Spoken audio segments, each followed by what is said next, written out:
I must admit that I didn't mind at all when my younger brother Oliver found me in the middle of my private deed. In fact, I don't think he did either. On a calm Tuesday night, it all began. My little brother Oliver and I were alone in the house, which was quieter than normal because my parents had gone out for the evening. When we were kids, he had always been the playful one who could always find a new and inventive way to irritate me. However, now that we were in a more mutually beneficial rhythm, we were less irritable with one another, and the house felt calm. I had returned home from college for fall break. My previous visit had been months ago, and as soon as I came through the door, a wave of memories washed over me. The desk was piled high with items my parents had accumulated in my former room over the years, and the posters on the walls were faded but otherwise intact. I had missed the sense of home, surrounded by familiar sights and noises, but Oliver had changed, and I could tell as soon as he entered the kitchen to greet me. It was like traveling back in time. He was bigger and more confident than the scrawny, unsteady boy I had known only a few years prior. He no longer even looked like the same guy. A stranger who seemed strangely familiar was like seeing someone for the first time. I stared at him, but he asked me nothing. I answered, shaking my head rapidly, "You just look different." With a smile, he scratched the nape of his neck. "You should give it a try sometime, Jennifer. It's called growing up." He had a unique ability to make things seem light, as if nothing was ever too serious, but suddenly, there was something more about him that I couldn't quite identify. That night, after supper and hours of catching up, I eventually made my way to my bed while rolling my eyes. All I wanted was a shower and a good night's sleep after a long day of traveling, unpacking, and dealing with the emotional overload of returning home. My old bed creaked as I lay down, the mattress sagging in all the familiar places. The house was quiet, save for the occasional sound of Oliver moving around in his room down the hall. I felt the familiarity of home fill me as I closed my eyes, but instead of falling asleep, my thoughts drifted. It had been a while since I had experienced closeness of any sort. College was a hectic time. I hadn't had the opportunity to interact with anyone in months, and that truth weighed on me as I lay there in the dark, surrounded by more work than socializing. Under the blankets I moved. My body ached, my mind wandering to places I hadn't intended, and then suddenly my thoughts turned to Oliver. I gasped as I remembered him standing in the kitchen earlier that evening, the way his shirt clung to his chest, the effortless assurance in his smile, and the warmth of his embrace. I had dismissed it at the time, but now in my room's quiet, those ideas surfaced. What had happened to me that I was hurrying back more vividly and sharply? I shouldn't have been thinking about my little brother Oliver in this way, but the harder I tried to ignore the thoughts, the more powerful they grew. My heart raced when I thought back to how he looked at me when I made fun of him, his eyes sparkling with mischief, and I pictured his low, playful voice whispering my name. It wasn't. The only thing that had altered was his look. He now possessed a presence that made him difficult to ignore. As my thoughts continued to swirl, I bit my lip, feeling my body heat up. I slipped my hand reluctantly beneath the cover at first, but the instant I closed my eyes and allowed the imagination to take over, I felt alive for the first time in what seemed like an eternity, yet it didn't take long for it to happen. When the door to my room opened, I was totally absorbed in my own world. Jennifer Oliver's voice broke the stillness, and I stopped, my heart halting in my chest. He stood in the doorway, his hand still on the doorknob. With my hand still beneath the cover, my cheeks flushed as I realized how exposed I was, and his eyes widened as they took in the image. Pulling the blanket about me as though it would erase what he had just witnessed, I squirmed to sit up, my breathing labored. "Hello, Oliver." I screamed louder than I meant to. "Have you ever heard of knocking?" I was unaware of his stuttering. His cheeks flushed, and he averted his gaze while scratching the uncomfortable back of his neck. "All I wanted to know was whether you were interested in seeing a movie or whatever. I'm obviously busy, though." Although my voice quivered with embarrassment, I snapped, and it was 11 o'clock. I was certain that Oliver could hear my heart thumping so loudly that he went to bed. He murmured, glancing at my linens, and his tone was something between surprised and amused, as I can tell. His eyes flicked back to mine, lingering for a second before darting away once more. "Well, then I'll let you do it yourself." I yelled, "Wait!" before he could shut the door after turning to go. Perhaps the tension that lingered between us or the terror was the reason I said it, but I couldn't be certain. Before I could stop it, the word whatever it was escaped. Oliver's face was still red, and he halted his hand on the doorknob before turning back to face me. Don't worry, Jennifer. It's just a trick. But the truth was I didn't want him to leave just yet. I apologize, my intention was not to shout. He nodded slightly and briefly looked into my eyes before averting his gaze once again. It's okay, he responded, his tone suddenly gentler. The tension between us was heavy and thick, and I could feel my heartbeat in my ears. Shame still burned in my face, but there was something else, something I couldn't quite pinpoint, that made me feel like knocking. Before my mind could process the question, I blurted out, "Do you want to come in?" Oliver arched an eyebrow in apparent astonishment at the inquiry. Real? Yes, I answered hastily, but my voice faltered. He stood there for a while, then walked inside, closing the door behind him. He leaned against the wall and crossed his arms over his chest, his look cautious but inquisitive. After a time he asked, "What exactly were you doing in here?" My cheeks began to heat up once again, and I moaned as I pulled the blanket over my head. God, I wish we hadn't discussed it. Oliver's laugh was warm and low, and for some reason it made my chest constrict. Don't worry, Jennifer. I'm only playing tricks. I gave it a quick look. His mocking sneer made my heart skip a beat as he glared at him from beneath the cover. You're such a jerk, he said. You still adore me, though. I remained silent, but in reality he was right. With Oliver around, the room seemed smaller, as if the air had become thicker. My heart was still thumping from the shame of being caught, and I couldn't look him in the eye for more than a second without wanting to crawl under the blanket and disappear. He was still leaning casually against the wall, arms crossed, and had that teasing smirk on his lips. I couldn't tell if he was genuinely amused or just trying to lighten the mood, but it wasn't working. Relax, Jennifer, Oliver said, his voice softer now. I have walked in on worse after all. To make matters worse, I gave him a doubtful glance while attempting to save some dignity. He shrugged, his grin growing. Oh, I don't know. What's worse, I don't know. Your sister, he said. Dad was cutting his shirtless nose hair as I went in, and it was incredibly traumatizing. I couldn't help but laugh. It was more of a startled chuckle than a loud laugh, but it was enough to relieve some of the tension. Oliver smiled, obviously pleased with himself, and for a brief moment everything felt normal again. Like we were just two siblings hanging out, with no awkwardness or unspoken tension. However, the feeling was short-lived, as there was a heavy silence that made my skin prickle. Felt he could look right through me, into the thoughts I was frantically trying to avoid, and past the shame. Tightened the blanket about me as though it would protect me from whatever was going on between us, so Oliver started off in a purposefully informal manner. Who were you thinking about? How about this? I jerked my head up and looked at him, my cheeks blazing. I wasn't anyone. His countenance was infuriated. I wasn't, as he shrugged again. But what kind of inquiry was that? Simply put, you did a lot of research, therefore it had to be a unique person. He seemed to be aware. Oliver laughed as he easily caught the cushion I threw at him. Would you please stop?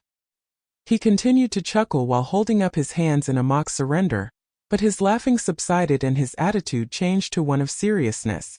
Don't panic, Jennifer. I'm just deceiving you. I groaned and ran a hand through my hair. Jez. Yes, perhaps the next time you don't enter my room without warning.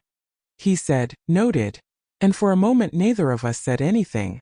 The silence dragged on, and I found myself looking at him, observing how his hair fell slightly into his eyes and how the soft light from my bedside lamp accentuated the curve of his jaw. He had always been a handsome child but was now older and different. It was confusing to feel more certain, as if I was meeting him for the first time. For what reason? Are you staring at me that way? My thoughts were interrupted by Oliver's speech, and I became aware that I had been looking too late. I wasn't. I began, but he interrupted me by raising an eyebrow. You were indeed. With a moan, I pulled the blanket over my head once again. Leave now, Oliver. Until you tell me what's happening, NOP.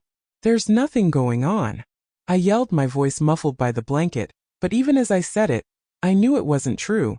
Something was happening that I couldn't even begin to describe, something I didn't understand, and the way he was staring at me now, as if he could see right through me, wasn't making Oliver approach.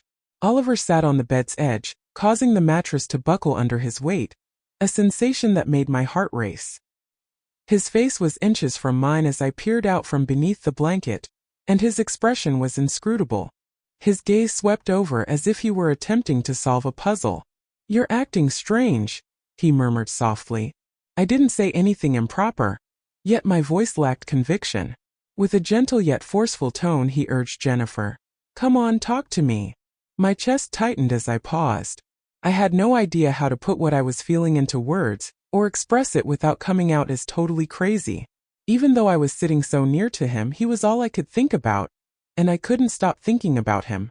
How was I meant to explain that? I simply drifted off. "It's been an odd night and I'm swallowing hard."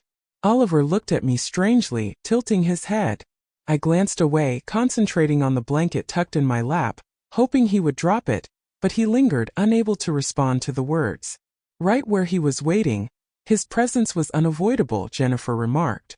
His voice was lower this time, but you could see that something in it broke through the barrier I had been attempting to erect.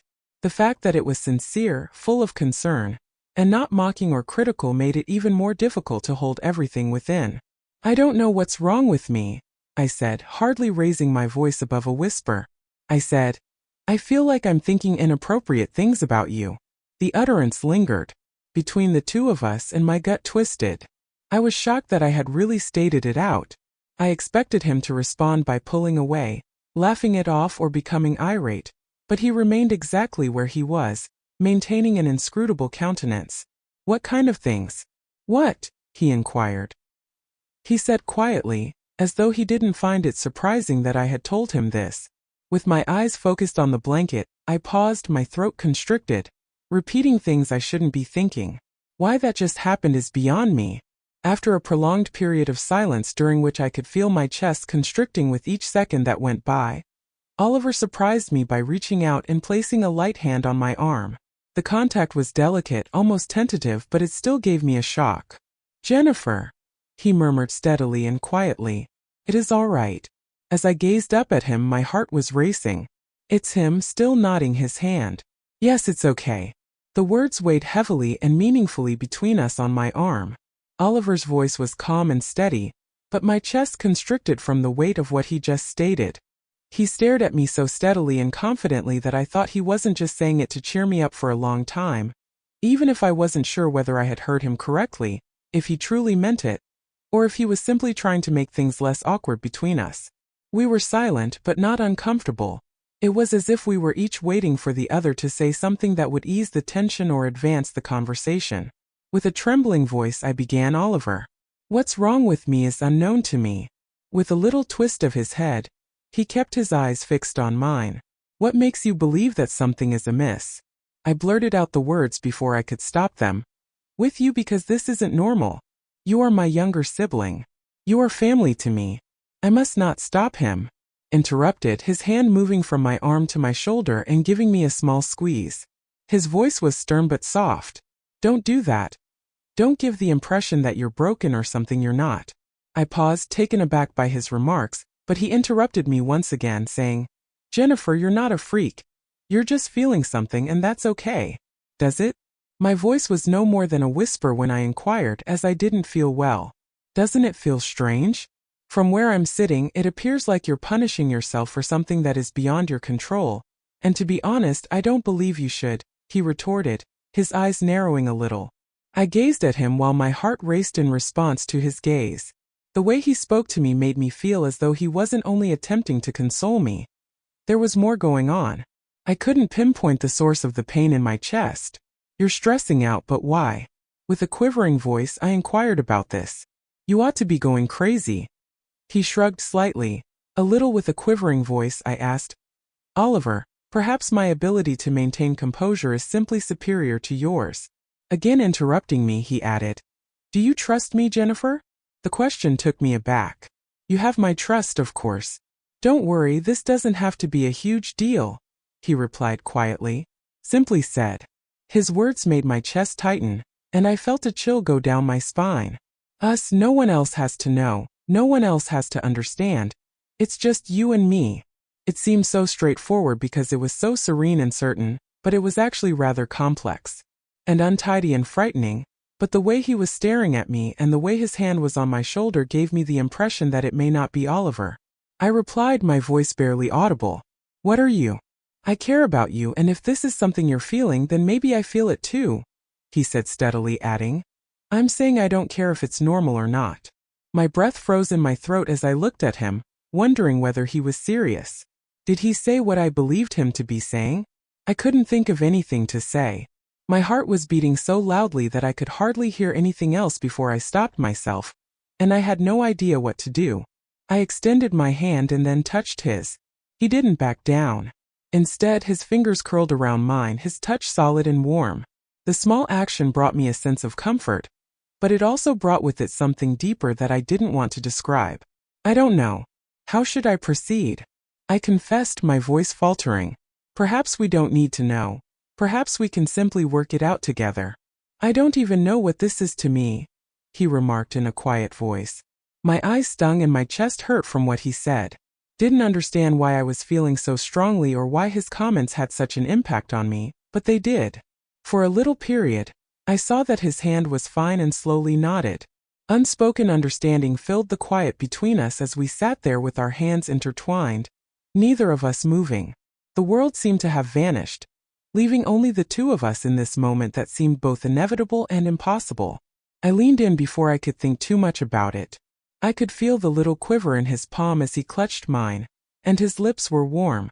The kiss was tentative and gentle, like if we were both trying something new. Was not flawless. It had clumsiness and an anxiety that came from not knowing what we were doing, but it was genuine. We did it. He looked into my eyes as we withdrew, and I saw the same mixture. Various feelings. I was experiencing a great sense of relief, optimism, and anxiety. We didn't need to, yet neither of us spoke. We wrote down all we couldn't express in words at that very time. With his hand still in mine, Oliver smiled slightly at me as we exchanged glances. See? I chuckled gently, my voice unsteady but real, not so frightening. He smiled and said, speak for yourself. And for the first time during the night, I had the feeling that all may work out. After that kiss, the room seemed electrified, as if the air between us had undergone an irrevocable transformation. Oliver was silent and watching me with a steady gaze, and for the first time in a long time, I was unable to read him. He wasn't laughing, teasing, or dismissing it. He was simply there, present in a way that made my chest hurt. My heart was still pounding, and my mind was still reeling from what had just transpired. Did you think that was wrong? He broke the stillness by asking softly. My voice was frozen in my throat as I shook my head. No, I muttered. The weight of his words weighed heavily on me as I shakily exhaled. It didn't go well, he added, a tiny smirk pulling at the corner of his lips because it didn't seem wrong to me either. It seemed a bit less terrifying after hearing him say that, because I had spent so much time telling myself that these sensations were abnormal and something to be embarrassed of. What comes next? My voice was little more than a whisper when I asked.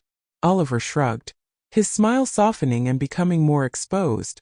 No, I don't know. Jennifer, we should approach the situation cautiously and resolve issues as we proceed. I have never done this before. Words were straightforward, yet they were quite powerful. I gently nodded while keeping my fingers entwined with his. But this time, the silence between us didn't seem heavy. Rather, it felt reassuring, as if we were finally in agreement and letting go of all the stress that had been accumulating between us without words for so long. I felt like I was breathing for the first time. Are you interested in discussing it? A moment later, Oliver inquired. With a cautious tone, he asked why you've been acting so strangely lately. His lips quirked into a little smile because, let's face it, Jennifer, you've been strange. I don't know, I said, muffling my voice as I moaned and withdrew my hand from his to shield my face. My mind is messed up because everything about you feels different now. Leaning closer, he inquired in a different manner. I paused, my cheeks flaming a little. At last, I responded, you're not the same dull kid I grew up with. You have self-confidence. Oliver's smile grew, a trace of mischief returning to his countenance, and I'm not sure how to take it. So you're saying that you find me attractive? Stop it, please. My chest tightened in a way that was both comforting and infuriating as I moaned and threw a pillow at him. He caught it easily and laughed, and the sound made me feel both reassured and angry. He then slowly leaned into me and kissed me again for a brief moment. I'm just saying that he teased by throwing the pillow back onto the bed. You could have said that instead of making it all dramatic. Yeah, I murmured. I'm not exactly thrilled about it. Even though my mouth curled into a grudging smile, it seemed like we were taunting each other when Oliver's laughter subsided and his face softened. You don't need to feel embarrassed, Jennifer, he added softly. He remarked. It's just us, no one, he stated. To know, as he joined my sheets in that manner. Even though it made my chest hurt, it was incredibly serene. My throat tightened as I nodded.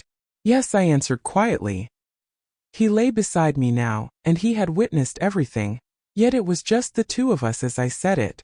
Without a word, he moved his fingers to the location and carried on from where I had left off. It was spectacular.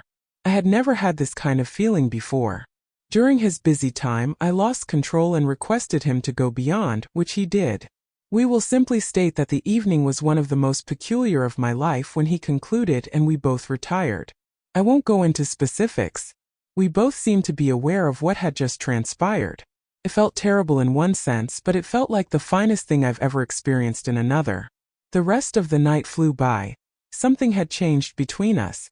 There was still tension, but it wasn't as great. Oliver spent some time in my room, sitting on the side of the bed, and we spoke about everything and nothing. It seemed like we had made the first step into something new and uncertain, and now we were just trying to find out how to navigate it. We used to spend late nights whispering secrets to one another in the dark when we were youngsters, but now there was a hint of something deeper. Something else, something none of us quite understood. He eventually went to his own room, and I felt both glad and yet empty. I reclined on the bed and gazed up at the ceiling, my mind whirling with memories of him, his kiss, the feel of his hand in mine, and his gaze that seemed to focus just on me. It was all so overwhelming. However, I could not ignore the sound of footfall in the hallway when I woke up the following morning. I assumed it was our parents for a second, but then I realized they were away for the weekend. Only Oliver and I were there. My heart raced at the thought of seeing him, prompting me to get out of bed and head downstairs. Once more, I wasn't sure if I was anticipating awkwardness or tension, but when I entered the kitchen and found him seated at the table with a bowl of cereal, I wasn't sure. And he looked perfectly normal. He gave me a smile and remarked, "Normal morning. How is your sleep?" As I grabbed a cup and poured myself some coffee, I remarked, "You like a baby." His tone was light, but as I sat down across from him, I saw how his gaze lingered on me for a little too long and how his grin softened somewhat, which caused my chest to tighten once more. Our breakfast was consumed, but even in the relative quiet, with the sound of spoons clattering against bowls sometimes filling the air, I could feel him observing me, and it was difficult to concentrate on anything else since my thoughts kept going over what had happened.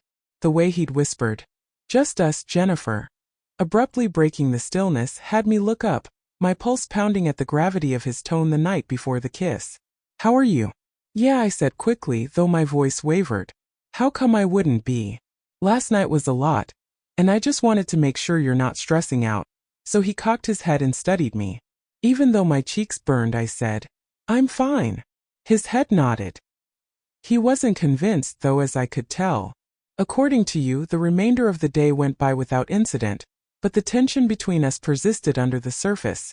Every gaze and unintentional hand contact seemed tense, as if we were both waiting for something to happen. The air between us had grown heavier as the day went on, and every small interaction was charged with unsaid tension. I didn't know what it was, but I knew it was coming, and when it did, I wasn't prepared. The feeling was akin to a looming storm, and I was certain it would eventually break that evening, bringing the house back to silence. It was only Oliver and me, as our parents had to let us know they would be spending another night at Grandma's. After supper, he had gone upstairs to his room, leaving me to sit on the couch. The TV was playing softly in the background, and I tried to concentrate on the picture, but my thoughts kept straying, reliving what had happened the previous evening, the way he had kissed me, and the way he had gazed at me as if I were more than just his sister. It was both exciting and frightening. I was so preoccupied that I didn't hear him return downstairs until he sat down next to me. I was a little taken aback by his unexpected appearance. "Sorry," he muttered, his lips quirking into a little smile. "Didn't mean to scare you." My heart was still pounding, but I hurriedly responded, "It's fine." We just sat there for a while, the TV lighting the room dimly. We both remained silent, Oliver and myself. The tension between us was evident, though, as Jennifer exclaimed abruptly, breaking the stillness. I could feel him watching me out of the corner of his eye, and it made my skin prickle. "Are we able to speak?" My chest constricted at the gravity of his voice as I turned to face him. "For what purpose?" "How about us?" he said. I nodded, even though I wasn't sure I was prepared for this talk. My stomach turned over last night, but I kept my eyes straight. "All right." He moved a hand through his hair and paused. I questioned in a voice that was almost audible above a whisper, and I believe he trailed off, his cheeks flushing a little. He acknowledged that I had been thinking about what had happened and what it meant all day. "I'm not sure I want to act like it never happened." I glanced at him, my pulse pounding as his words shocked me. He shook his head, his eyes locking with mine. "Pumping, you don't?" "No, I don't." Because Jennifer, the way he said it made my chest hurt. It seemed correct, so definite, so sure. I opened my lips to answer, but nothing came out. I was only aware that he was gazing at me with such intensity that it made me want to weep. I struggled to find the right words to convey my emotions. At last I told Oliver, "I'm afraid. I'm not sure what to do, and my voice is shaking since this is all so fresh." He whispered gently, "We'll figure it out together, so you don't have to know." He extended his hand, brushed it against mine, and the simple touch sent a chill through me. "Are you certain about this?" I glanced down at our hands before turning back to face him. With a barely audible voice I asked, "Never have I been." He spoke steadily and with greater assurance, saying, "I care more about you, Jennifer, than I probably should, but I'm done." Even though I tried to ignore his words, I leaned forward and closed the space before I could stop myself. The kiss between us began softly and tentatively, but it soon intensified as all of the feelings I had been suppressing rushed to the surface. He put his hands on my shoulders and drew me in, and when we eventually withdrew, I had an unidentified sensation of my heart swelling. My breath came in quick, trembling gasps as I pressed my forehead against his. "What do we do now?" I asked, my voice trembling. "We'll keep this between us," he added quietly. "We go slowly and we work things out." I nodded, my chest firmly, feeling unfrightened for the first time in what seemed like an eternity. I felt nothing but his warmth, his presence, and his unfailing support, and that was enough. That night, as we lay side by side on the couch with the TV still playing softly in the background, I came to the realization that, although what we had might not have been typical or something that anyone else could relate to, it was our hours. For now, that was plenty. That was sufficient. Although my tale may seem strange to others, I'm glad I can share it in any form. What I did makes me feel horrible. Shall I tell you, please? What do you think? Leave a comment.